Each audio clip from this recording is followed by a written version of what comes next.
Welcome back. The real estate market in San Diego has seen a swing for both buyers and sellers in recent months, but now many are saying the market is seeing more of a balance. Joining us with more on this is broker and founder of the Jim Bottrell real estate team, Jim Bottrell himself. Good morning to you, Jim. Thanks for joining us.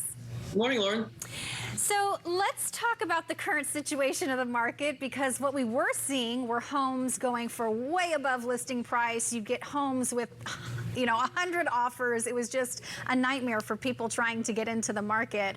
Definitely a seller's market. What are we seeing now? More of a stabilization? Yeah, definitely more of a stabilization. We're not seeing, just like you said, we're not seeing those 70 plus offers, $100,000 over market. I mean, a good home properly priced is going to sell. It's probably going to get more than one offer, probably going to sell for a little bit above asking price, but it's not going to be crazy.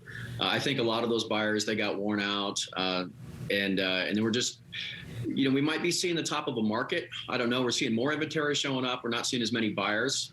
So, maybe it's just an evening. We're still short of the number of listings we should have. So, that's, like I said, overall, it's probably just an evening out. Well, one of the problems with all that craziness was that homes weren't appraising for what they were going for. And, you had banks saying, well, if you make up the difference, you can have, that's insanity, right? I mean... Well, the thing is if you have 5 people or 8 people willing to pay more than what the asking price is, and they run that price up, and then an appraiser comes in and says, well, it's not worth that much. Well, the thing is one of those 5 people is going to say, hey, I have the cash to make up the difference. So that's a free market. I mean, to me, I don't have a problem with that. Yeah. Well, they always say your house is only worth what other people are willing to pay for it. So exactly. It goes the other way, too, if they're willing to pay more. So do you think that this is, it's kind of frustrating when you hear, I'm sure for you, that people comparing this to 2007, 2008, sort of a bubble burst type of thing, but that's not exactly what's been going on here. I mean, you don't anticipate that we're going to see this big market crash, right? No, I'm glad we actually get to talk about that. No, I don't see, there's no chance of a market crash. Back in 2007 or 2002 through 2007, I mean, there was loans called the Ninja loan. Stands for no income, no job, no asset. That makes sense. Seriously, people were getting loans for $600,000, $700,000, $800,000, no down payment. They didn't have a job. They didn't have a nickel to their name.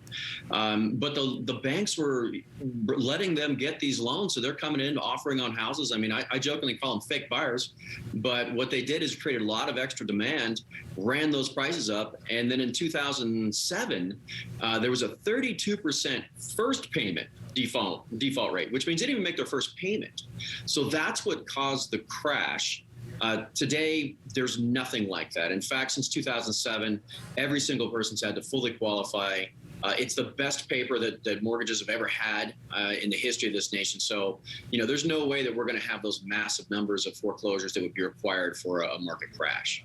So that's the good news for everybody to pay attention to.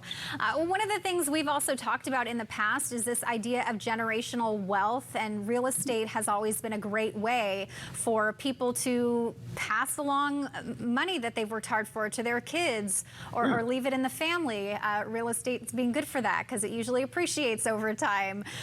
But we're seeing some laws changing that. What do you see happening with generational wealth here in California?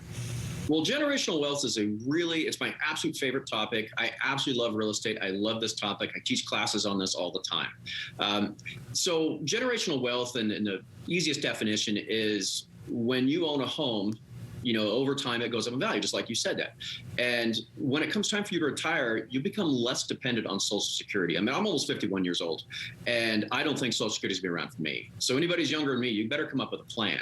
So when you own one home, will go up in value, and then you can, when it comes time to retire, you can do reverse mortgage, or you can take an equity line, or you can sell it and cash out and go pay cash for something in a different state, which is what 81% of my sellers did last year.